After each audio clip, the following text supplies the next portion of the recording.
Φίλες και φίλοι, αγαπητοί ακροατές και τηλεθεατές του sportifico.gr και της web εκπομπής 45 λεπτά, σήμερα η 20η εκπομπή έχει τη χαρά και την τιμή να φιλοξενεί τον κύριο Γιάννη Χατζηράπτη. Τον κύριο Γιάννη Χατζηράπτη, νυν προπονητή της ομάδας της Διάνας Ηλιούπολης και βέβαια φυσικά όλοι θυμόμαστε την πορεία του ως ποδοσφαιριστής στα επαγγελματικά σαλόνια της πρώτης εθνικής. Κύριε Χατζηράπτη, καλώς ήρθατε. Σας ευχαριστούμε πάρα πολύ για την τιμή. Νιώθω ιδιαίτερα χαρούμενος που είστε μαζί μας απόψε. Καλησπέρα σας και από μένα και σας ευχαριστώ πάρα πολύ για την πρόσκληση. Με ιδιαίτερη χαρά ήρθα γιατί είστε ένα site το οποίο ασχολείται αποκλειστικά και μόνο με τις ερασιτεχνικές ομάδες, κάτι που λείπει και ήταν με μεγάλη χαρά βρίσκομαι κοντά σας. Ευχαριστούμε πολύ. Στην εκπομπή μας θα σχολιάσουμε τα αποτελέσματα των αγώνων του ομίλου του δικού σας και του πρώτου όμιλου στην πρώτη κατηγορία ΕΠΣΑ και θα πούμε και δύο λόγια για την ομάδα σας, τη Διάνα. Πριν όμως πούμε για όλα αυτά, θα ήθελα να θυμίσω λίγο στους τηλεθεατές την πορεία σας ως ποδοσφαιριστής. Προσωπικά σας θαύμαζα πάρα πολύ. Παίζατε σε μια θέση επιτελικού μέσου. Αποτελέσατε πρότυπο για μένα ανάπτυξης μέσα στο γήπεδο μιας ποδοσφαιρικής ομάδας, πώς αναπτύσσεται και πώς δημιουργεί και πώς καταλήγει να φτιάξει τη φάση του γκολ. Πανιόνιο, Καλιθέα, Αθηναϊκό. Σωστά. Πολύ σωστά. Πείτε μας δύο λόγια για τις διαφορές ως επαγγελματίας και τώρα ως προπονητής μιας ερασιτεχνικής ομάδας. Ποιες είναι οι κύριες διαφορές μιας επαγγελματικής ομάδας με μια ερασιτεχνική? Εκτός φυσικά το οικονομικό κομμάτι, έτσι μιλάμε για το αγωνιστικό. Είναι τεράστιες οι διαφορές, είναι αλήθεια αυτό.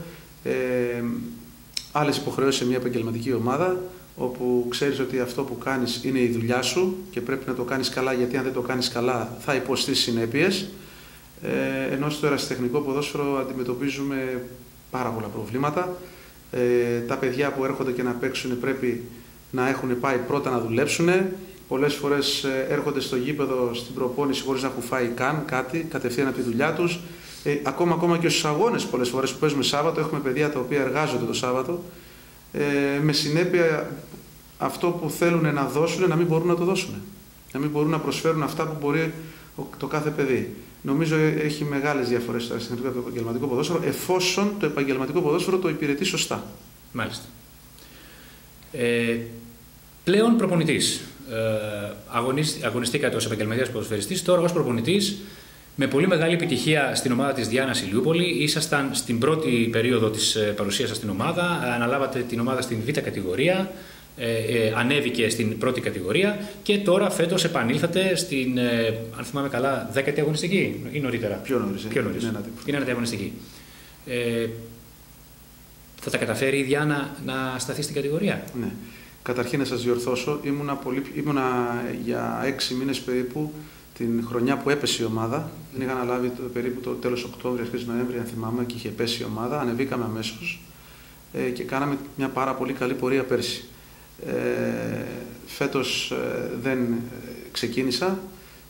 Ξεκίνησε ο παλιός μου συμπαίκτης και πολύ καλός φίλος μου, ο Γιάννης ο Ταβράτζης, και τον διαδέχτηκα κατόπιν εγώ. Είναι αλήθεια ότι είμαστε σε πάρα πολύ δύσκολη στιγμή. Η Διάνα, όταν την ανέλαβα, ήταν πρώτη-τελευταία. Μου φαίνεται είχε 5 βαθμούς. Κάναμε μεγάλη προσπάθεια, τα παιδιά, να μπορέσουμε να καλύψουμε το χαμένο έδαφος. Έχουμε καταφέρει κάτι το οποίο ακόμα δεν είναι αρκετό. Πιστεύω ότι επειδή έχουμε μπροστά μας 15 αγώνες ακόμα, έναν γύρο ολόκληρο δηλαδή, πιστεύω ακράδαντα ότι αν όλα πάνε καλά πρώτα ο Θεός, η ομάδα δεν θα κινδυνεύσει, δεν θα έχει κανένα πρόβλημα. Θα είναι πολύ μεγάλη επιτυχία δεδομένης της ποιότητας των ομάδων. Έχουμε ομάδες που είτε προσπαθούν να πρωταγωνιστήσουν για την άνοδο, είτε θα πέσουν την κατηγορία. Δηλαδή είναι τέτοια η δομή της κατηγορίας φέτος, που όλες οι ομάδες είναι πάρα πολύ δυνατές. Άρα λοιπόν για τη Διάνα θα είναι μια πολύ μεγάλη επιτυχία, με ένα κακό ξεκίνημα, να μπορέσει να σταθεί στην κατηγορία, και εμείς το ευχόμαστε ολόψυχα και ως εκπομπή και προσωπικά. Σας ευχαριστώ πάρα πολύ. Είναι αλήθεια ότι πρέπει να υπερβάλλουν όλοι οι παίκτες, εγώ, η διοίκηση, όλοι πρέπει να υπερβάλλουμε σε αυτό το διάστημα που απομένει, να δώσουμε τον καλύτερό μας σε αυτό, έτσι ώστε να πετύχουμε αυτό που μπορούμε και πρέπει να πετύχουμε, διότι δεν αξίζει με το υλικό που έχει η Διάνα, τη διοίκηση που υπάρχει, όλο το staff που έτσι, δεν αξίζει η ομάδα να πέσει κατηγορία. Δεν το αξίζει. Απ' την άλλη, θα συμφωνήσω απολύτως μαζί σας με το γεγονός ότι ο όμιλος είναι πάρα πολύ δύσκολος. Οι ομάδες δεν έχουν μεγάλες διαφορές και αυτό φαίνεται. Αν εξαιρέσουμε την Ειρήνη Πετρούπολης, η οποία φαίνεται πολύ αδύνατη και έχει ήδη πέσει, όλες οι άλλες οι ομάδες παλεύουν όλα τα παιχνίδια. Όπως είδατε και σήμερα στο σχετικό μας παιχνίδι που παίζαμε τον Πρωτοπόρο και θεωρώ ότι και πρωταθλητής στον όμιλο, θεωρώ ότι θα είναι, ότι πέρασε πάρα πολύ δύσκολα. Πάρα πολύ δύσκολα. Επιμένω και λέω ότι θα είναι ένας μαραθώνιος αυτές οι 15 αγωνιστικές. Παιχνίδι με παιχνίδι θα έχουμε ανακατατάξεις και όποια ομάδα καταφέρει να έχει τον πάγκο το λεγόμενο, βάθος, όποια ομάδα καταφέρει να έχει διοικητική ισορροπία και ηρεμία, αυτή θα αντέξει και θα τα καταφέρει. Συμφωνώ απόλυτα μαζί σας. Ήρθε η ώρα να σχολιάσουμε τα παιχνίδια. Θα ξεκινήσουμε στα γρήγορα από τον πρώτο όμιλο. 15η αγωνιστική, λήξη του πρώτου γύρου, το πρώτο μισό του πρωταθλήματος. Πανερυθραϊκός Γυμναστικός Σύλλογος Αργυρούπολης 2-0. Αγία Ελεούσα Δόξα Βύρωνα 0-0. Άφοβος Πάο Ρούφ 0-2. Ολυμπιακός Λιωσίος Θρίαβος Αθηνών 1-4. Άγια Νάργυρη Αττικός 3-0. Θεία Αγίου Δημητρίου Χαραβιακός 0-1. Αγία Παρασκευή Εγάλεο στο ντέρμπι της ημέρας 0-0. Και Θρίαβος Χαϊδαρίου Σούρμενα 1-1.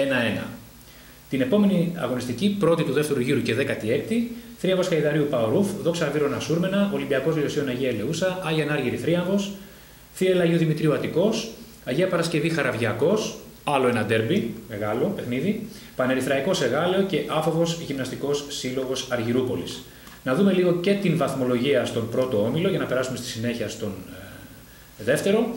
Έχουμε λοιπόν Εγάλεο, η ιστορική ομάδα, πρωταθλητής χειμώνα με 39 βαθμούς, στη δεύτερη θέση ο Χαραβιακός με 35, στην τρίτη ο Θρίαμβος με 30, στην τέταρτη η Αγία Παρασκευή 26, Σούρμενα και Δόξα Βύρωνα και Πανερυθραϊκός 24, στην 8η θέση η Αργυρούπολη μαζί με τους Αγίους Ανάργιους 23 βαθμούς, Πάο Ρούφ 22, Θρίαβος Χαϊδαρίου 18, Αγία Ελεούσα 17, Θεία Αγίου Δημητρίου 12, Ολυμπιακός Λιωσίων 9, Αττικός 4 και Άφοβος 3.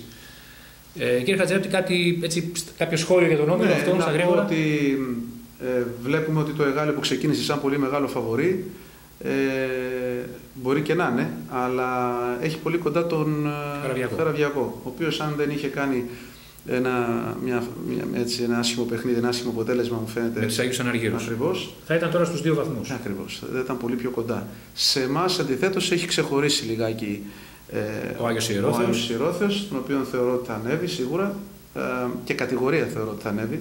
Πιστεύετε ότι θα επικρατήσει και στα μπαράζ? Ναι, είναι καλή ομάδα και όπως είπα έχει το πλεονέκτημα του βάθους στον πάγκο. Είναι σημαντικό αυτό. Βεβαίως, πολύ σημαντικό.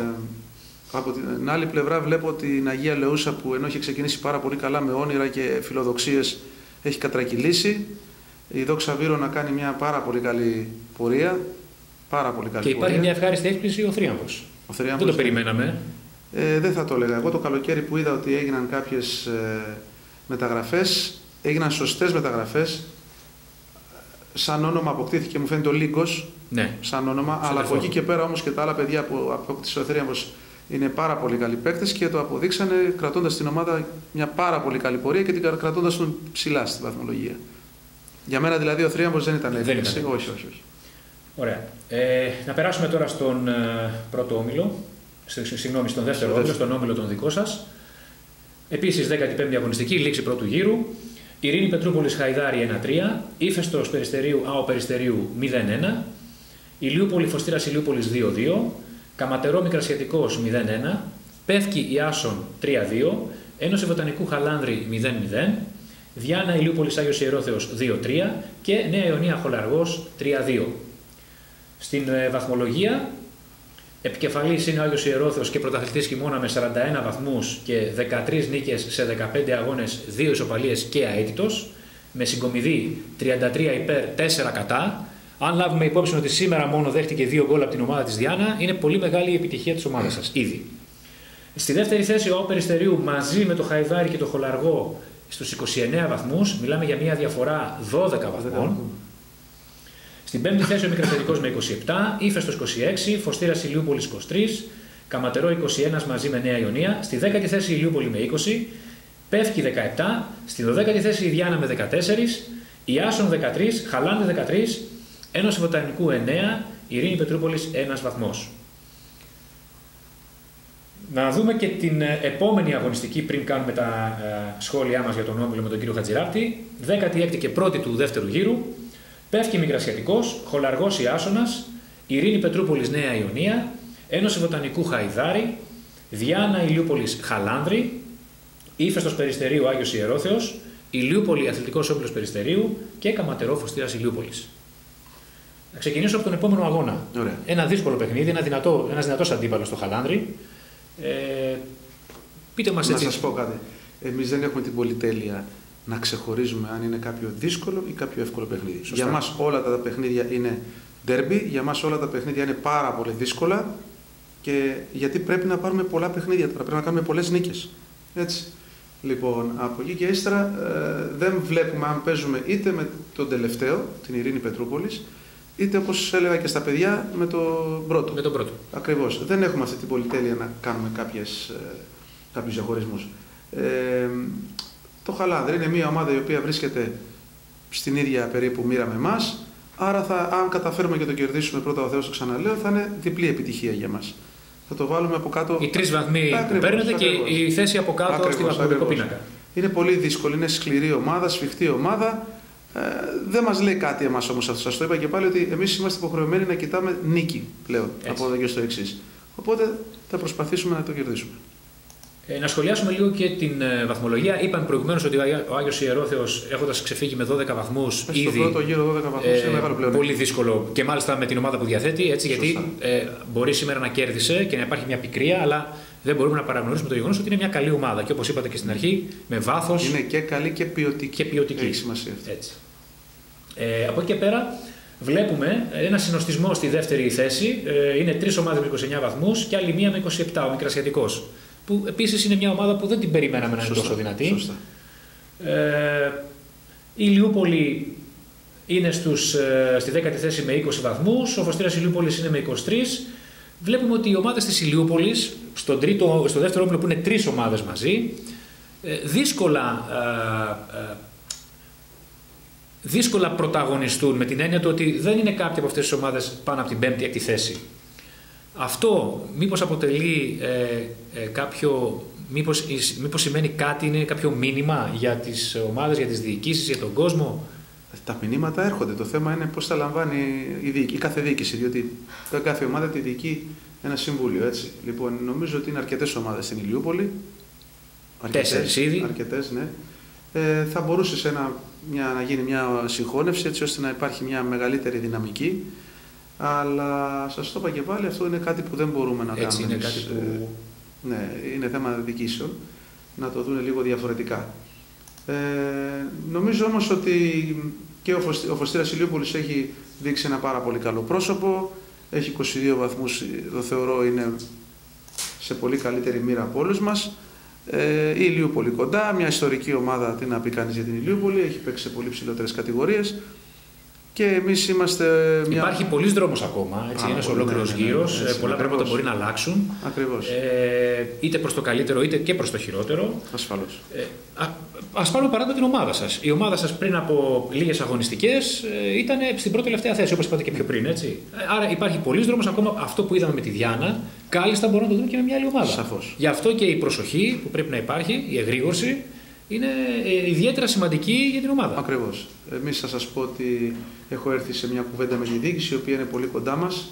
Θέλει να μας ενισχύσει. Θα προσπαθήσουμε να ενισχύσουμε την ομάδα. Ήδη σήμερα έπαιξε ο Γιώργος ο Ξένος. Θα προσπαθήσουμε να βρούμε και κάποια παιδιά τα οποία να μας ενισχύσουν άμεσα. Αυτό έχει σημασία. Όχι να πάρουμε ένα παίκτη για να περιμένουμε.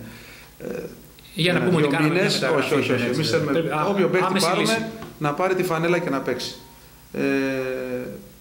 Πιστεύω ότι θα ολοκληρωθούν μέσα στη βδομάδα 2 μεταγραφές και να μπορέσουμε να τις ανακοινώσουμε έτσι ώστε άμεσα να έχουμε ενίσχυση. Ναι. Αυτό είναι ευχάριστο και μακάρι να γίνει για να μπορέσει η ομάδα, όλοι θέλουμε, να σταθεί στην κατηγορία. Να περάσουμε λίγο να σχολιάσουμε και την τρίτη εθνική, τον τέταρτο όμιλο που έχει τις ομάδες της Αθήνας, της Αττικής μάλλον.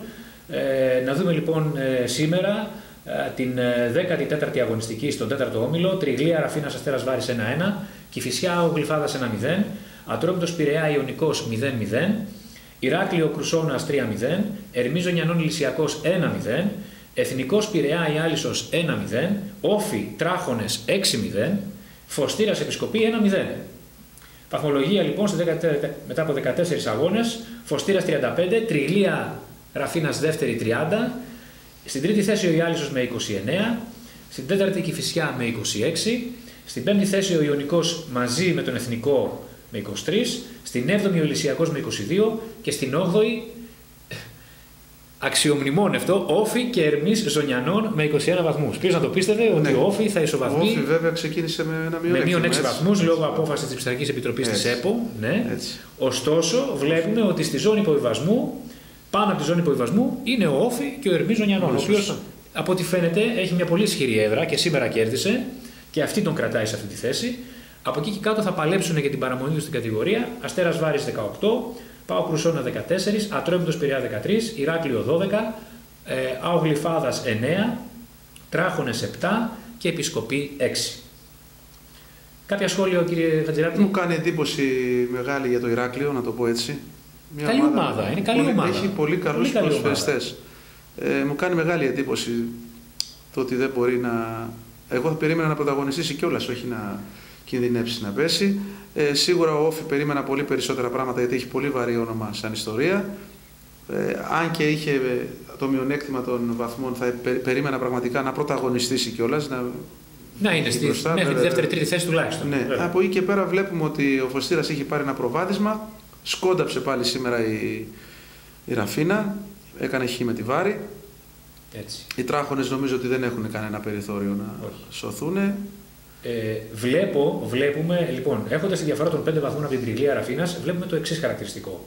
Η Κηφισιά είναι κατώτερη των αναμενωμένων. Πρώτο.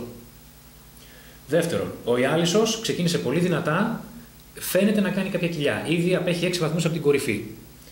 Τρίτον, ο Όφι, όπως είπατε σωστά, στη ζώνη του υποβιβασμού, ναι, μεν με μείον 6 βαθμούς, αλλά στη ζώνη του υποβιβασμού πρέπει οπωσδήποτε να ανακάμψει για να πάει ψηλότερα, αν όχι να πάρει την πρώτη θέση, τουλάχιστον να πάει ψηλότερα. Και επίσης βλέπουμε Ιωνικό, Εθνικό και Ηλυσιακό, 3 παραδοσιακές δυνάμεις του επαγγελματικού ποδοσφαίρου, οι οποίες διατηρούν μια σταθερότητα. Μάλλον δεν θα υποβιβαστούν και μάλλον δεν θα ανέβουν. Βέβαια είναι πολύ νωρίς, όπως είπαμε, ακόμα να τα πούμε. Καλά, είναι και δύσκολο και αυτό το πρωτάθλημα. Θα έχει, πιστεύω, και εκεί εξελίξεις. Είμαι σίγουρος γι' αυτό. Είναι πολλές ομάδες τώρα στα όρια του υποβιβασμού. Πέφτουν και πολλές ομάδες. Πάρα πολλές ομάδες. Συνεπώς πρέπει να γίνει κατά κάποιο τρόπο ένας πρωταθλητισμός πάλι και για αυτές τις ομάδες. Πιστεύω έχει πολύ μεγάλο μέλλον αυτό το πρωτάθλημα. Θα δούμε πολλές εξελίξεις, πιστεύω, και θα έχουμε εναλλαγές, έτσι πιστεύω. Συμφωνώ μαζί σας. Αν μη τι άλλο, είναι πολύ όμορφο να βλέπεις ομάδες όπως ο Όφι, ο Ιωνικός, ο Εθνικός, ο Ηλυσιακός, ο Φωστήρας να παίζουν. Ναι, βαριά ονόματα. Φίλες και φίλοι, η εκπομπή μας, 45 λεπτά, η 20η σήμερα, πλησιάζει στο τέλος της. Ευχαριστούμε πάρα πολύ τον κύριο Γιάννη Χατζηράπτη που ήταν μαζί μας. Ξαναλέω ότι ήταν πολύ μεγάλη χαρά και η τιμή να τον έχουμε μαζί μας. Σας ευχαριστούμε πάρα πολύ. Ευχόμαστε στην ομάδα σας καλή επιτυχία, να πετύχετε τους στόχους σας, να σταθεί η ομάδα στην κατηγορία και εσάς προσωπικά ό,τι καλύτερο ως επαγγελματίας προπονητής. Ευχαριστώ πάρα πολύ. Ευχαριστούμε πάρα πολύ. Φίλες και φίλοι, sportifico.gr, η εκπομπή 45 λεπτά τελείωσε. Καλό σας βράδυ.